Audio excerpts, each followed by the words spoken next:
de igreja, eu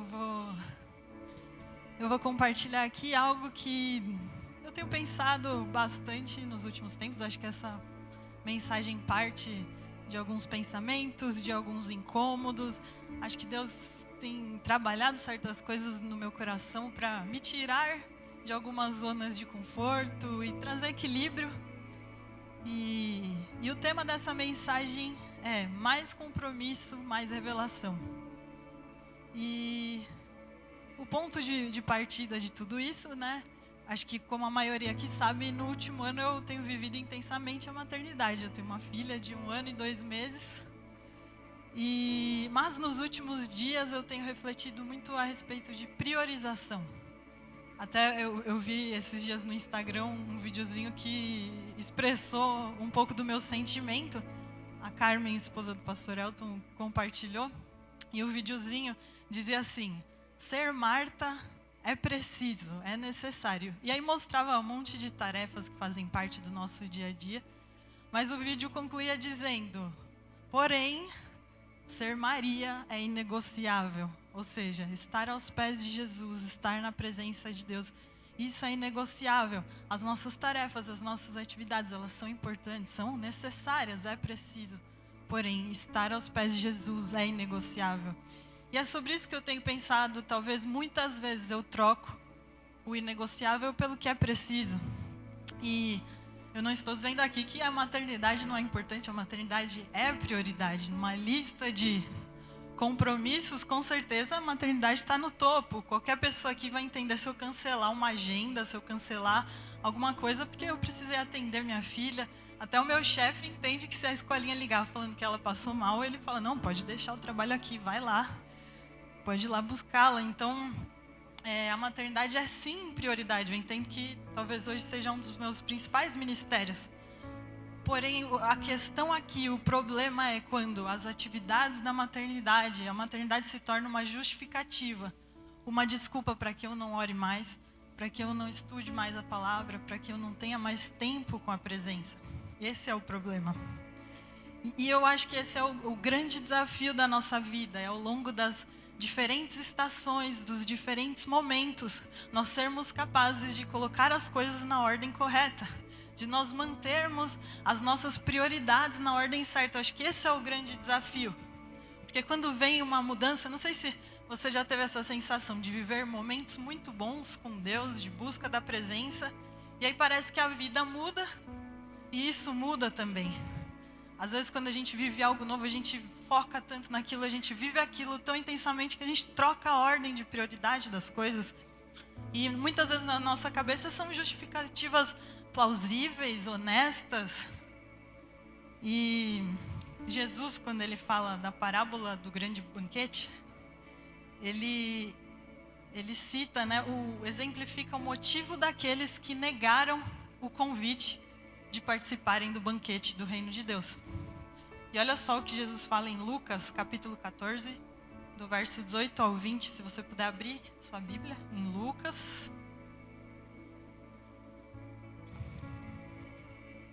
Livro de Lucas, no capítulo 14, do verso 18 ao 20. Jesus fala assim: mas todos eles deram desculpas.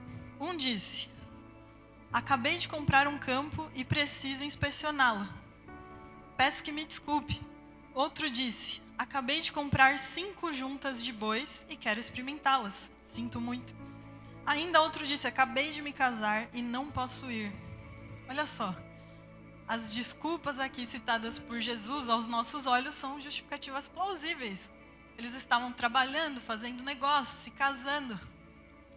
E todas essas coisas são boas, são importantes. Mas o grande desafio aqui é como nós vivemos todas essas coisas que são presentes de Deus, que são oportunidades de Deus. Deus quer nos usar nessas coisas, mas como nós vivemos todas essas coisas? Dando o devido lugar a Jesus, mantendo Jesus sempre no centro, colocando as coisas na ordem de prioridade correta.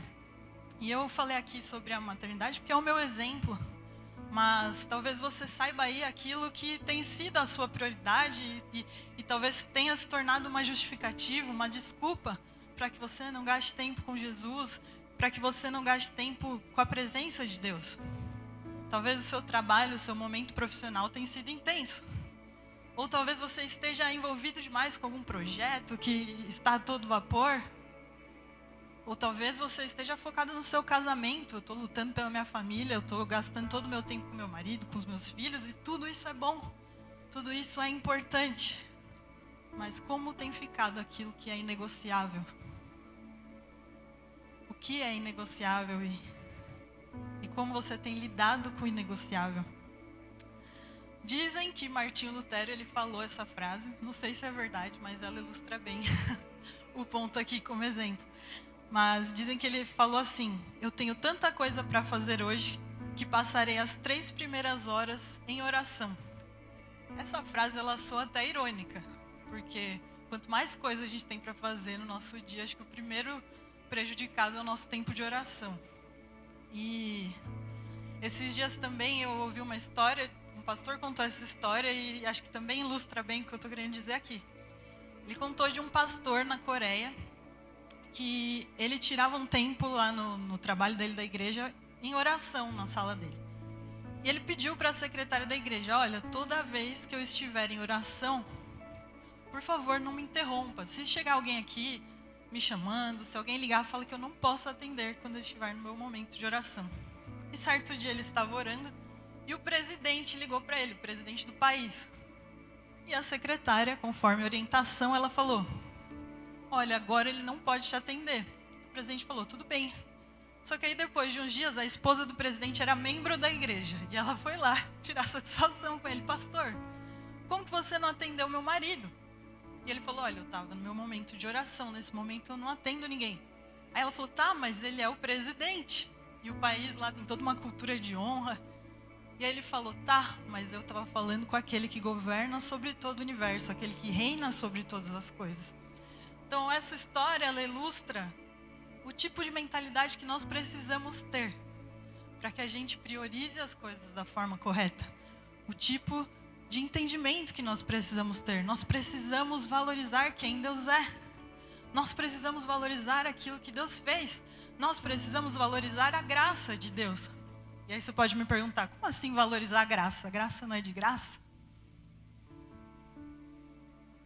E existe uma confusão em relação a isso, porque normalmente a gente associa a graça a um certo descompromisso, uma desobrigação, já que a graça é de graça. E é justamente sobre isso que eu quero desenvolver e falar aqui. A graça, ela gera em nós um compromisso. A graça, ela gera em nós um comprometimento. Ela gera em nós uma resposta. E tem uma passagem, eu amo muito essa passagem, porque é uma passagem de revelação da glória de Deus, e que explica um pouco pra gente isso, como que a nossa resposta precisa ser diante da graça. Essa passagem é em Isaías, capítulo 6, do verso 1 ao 8. Isaías 6, do 1 ao 8. Essa passagem é sobre o chamado do profeta Isaías. E olha só: no ano em que o rei Uzias morreu, eu vi o Senhor assentado num trono alto e exaltado, e a aba de sua veste enchia o templo. Acima dele estavam serafins. Cada um deles tinha 6 asas, com 2 cobriam o rosto, com 2 cobriam os pés e com 2 voavam. E proclamavam uns aos outros: Santo, Santo, Santo é o Senhor dos exércitos. A terra inteira está cheia da sua glória. Ao som das suas vozes, os batentes das portas tremeram e o templo ficou cheio de fumaça. Imagina essa visão de Isaías. Que revelação forte aqui da presença de Deus, da glória de Deus, da santidade de Deus. E aí é o que Isaías fala: então gritei: ai de mim, estou perdido, pois sou um homem de lábios impuros e vivo no meio de um povo de lábios impuros. E os meus olhos viram o Rei, o Senhor dos exércitos. Então um dos serafins voou até mim, trazendo uma brasa viva, que havia tirado do altar com uma tenaz. Tenaz aqui não é a cola, eu fui pesquisar. Tenaz aqui é uma pinça, uma espécie de pinça, que no contexto do templo, os sacerdotes usavam essa pinça para pegar a brasa quente do altar de sacrifício. Então o anjo ele pega uma brasa com essa pinça e com ela tocou tocou minha boca. Ele toca a boca do profeta e disse: veja, isto tocou os seus lábios, por isso a sua culpa será removida e o seu pecado será perdoado. Então ouvi a voz do Senhor conclamando: quem enviarei? Quem irá por nós? E eu respondi: eis-me aqui, envia-me. Então, olha só, aqui Isaías tem uma revelação da presença de Deus em glória, de Deus manifesto. A fumaça é sinal da manifestação da glória de Deus na palavra. E diante da santidade de Deus, da glória de Deus, ele se percebe impuro, pecador. Ele fala: ai de mim, que sou homem de lábios impuros, que vivo no meio de um povo impuro. A situação de Israel naquele contexto era muito complicada, de corrupção, de injustiça, de falta de compaixão. E aí, então o anjo vai até o profeta, remove a culpa dele e o purifica. E diante dessa graça revelada, como que ele reage? Ele imediatamente, ele voluntariamente diz: eis-me aqui, envia-me. Então a graça gerou uma resposta no profeta Isaías. E nós experimentamos dessa mesma graça. O Senhor também removeu a nossa culpa, o Senhor também nos perdoou, o Senhor também nos purificou. E essa graça precisa gerar em nós uma resposta. A resposta natural que nós deveríamos ter, deveria ser como a do profeta: eis-me aqui, uma entrega, um compromisso, um comprometimento. Quando nós percebemos aquilo que o Senhor fez, a obra de Jesus, a graça do Senhor sobre nós, se nós a valorizamos, nós nos comprometemos com o Senhor. Aquilo que nós valorizamos, nós priorizamos. E se nós compreendemos o valor do que o Senhor fez por nós, nós vamos priorizá-lo, nós vamos nos comprometer com Ele. Por isso que a minha oração é: Deus, quebranta o meu coração, para que todos os dias eu me lembre da Tua graça. Para que todos os dias eu me lembre do que o Senhor fez. E Jesus, ele fala sobre isso em Mateus 13, 44. Mateus capítulo 13, verso 44, Jesus diz: o reino dos céus é como um tesouro escondido num campo. Certo homem, tendo encontrado, escondeu de novo, e então, cheio de alegria, foi, vendeu tudo o que tinha e comprou aquele campo. Então o reino dos céus é como um tesouro precioso.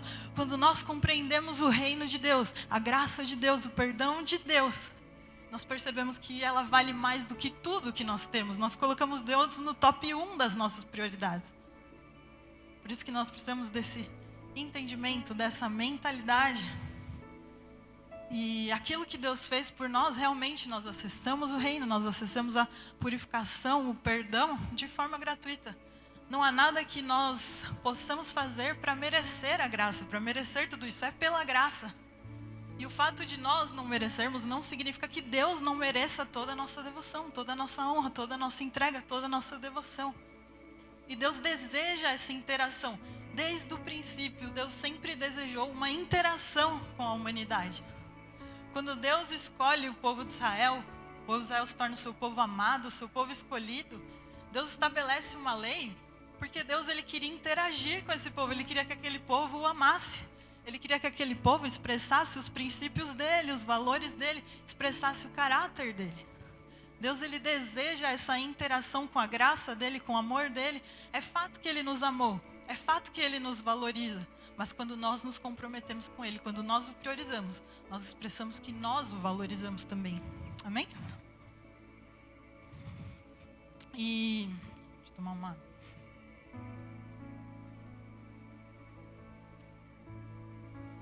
E é interessante que, nesses primeiros capítulos do livro de Isaías, como eu disse, o povo não estava numa situação muito boa. Deus compara o povo de Israel, o povo de Judá, a uma vinha que o fazendeiro esperava que desse uvas doces e havia dado uvas azedas.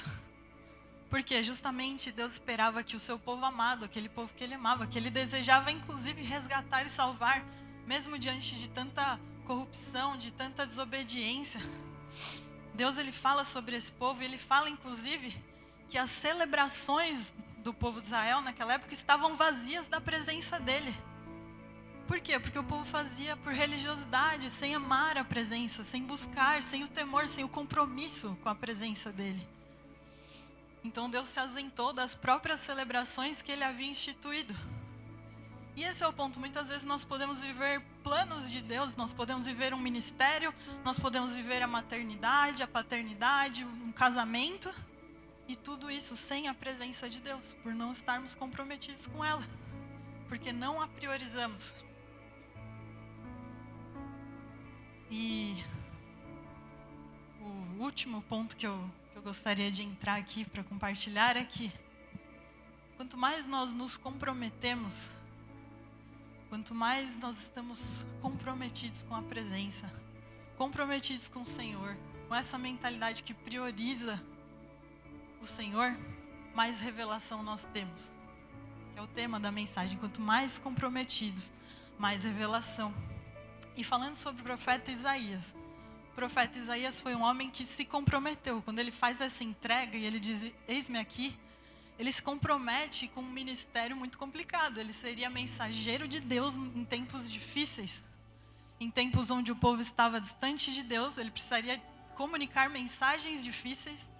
E a tradição judaica, os livros deuterocanônicos, indícios históricos indicam que o último rei, porque Isaías, o ministério dele durou 4 reinados de reis diferentes. E tudo indica que o último rei perseguiu Isaías até a morte.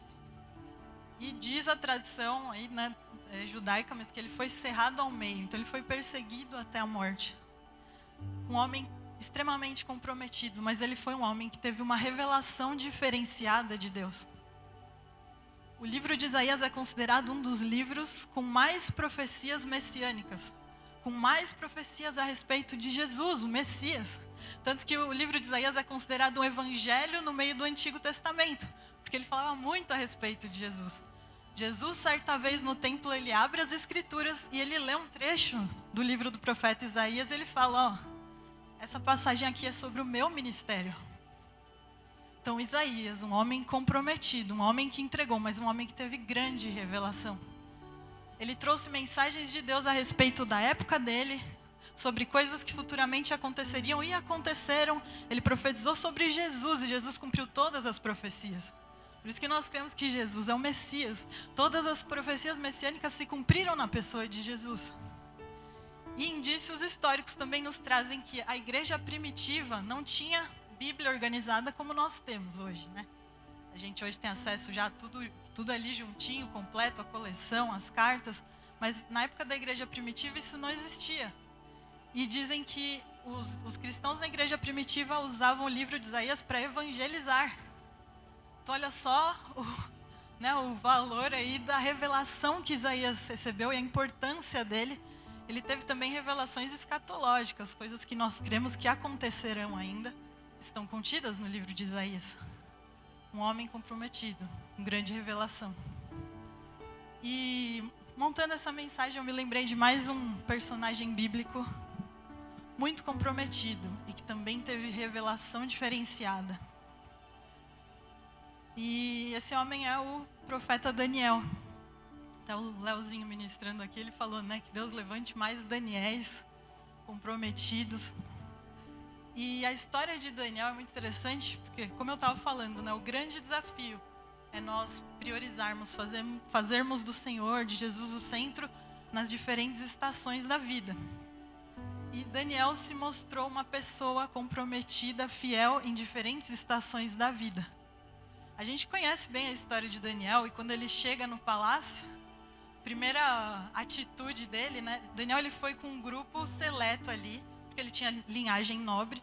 Então, quando a Babilônia domina Israel, Daniel é levado cativo junto com um grupo ali seleto para viver no palácio do rei.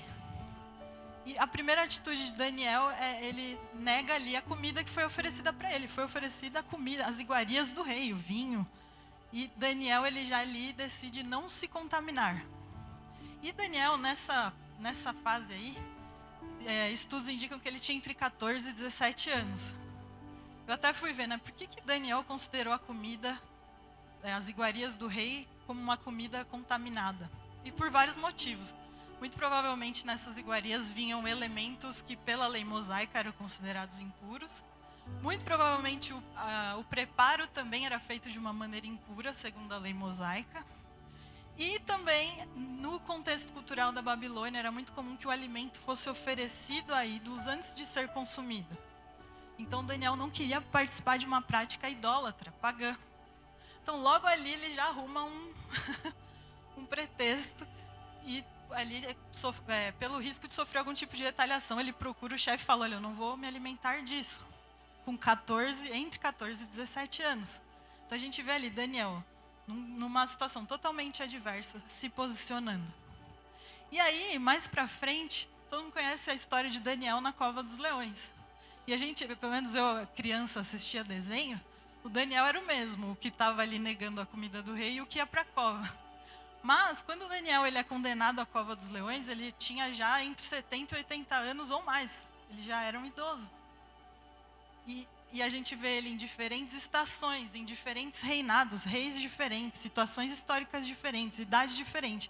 Nós vemos Daniel priorizando o reino. Porque quando ele é condenado à cova dos leões, Daniel ele tinha tanto destaque, os reis mudaram e ele permaneceu tendo destaque, que as pessoas no entorno dele queriam derrubá-lo. E aí as pessoas convencem o rei a instituir uma regra de que, se alguém orasse a outro que não fosse o rei, que aquela pessoa deveria ser condenada à cova dos leões. E aí olha só o que Daniel faz. Daniel capítulo 6, verso 10. Quando Daniel soube que o decreto tinha sido publicado, foi para casa, para o seu quarto, no andar de cima, onde as janelas davam para Jerusalém. 3 vezes por dia, ele se ajoelhava e orava, agradecendo ao seu Deus, como costumava fazer. Então, Daniel aqui, quando esse decreto aparece, ele faz o que ele já fazia, que era orar 3 vezes ao dia. E olha só, o tempo da presença de Deus aqui para Daniel não custava horas menos dormidas, não custava somente uma reorganização da agenda do dia. As horas de oração aqui de Daniel poderiam custar a vida dele. Olha o nível de compromisso de Daniel, olha o nível de comprometimento. Nós temos visto esses dias, não sei se vocês têm acompanhado na internet, a igreja na Índia sofrendo forte retaliação, pessoas sendo presas, pessoas sofrendo por causa do evangelho. Olha o nível de compromisso, olha o nível de priorização. O tempo dessas pessoas na igreja, o tempo dessas pessoas com Deus pode custar a vida delas. Pode custar muita coisa está em jogo. E voltando para Daniel. Daniel, um homem extremamente comprometido, que conseguiu priorizar Deus, colocar Deus no centro ao longo de diferentes estações e períodos da vida.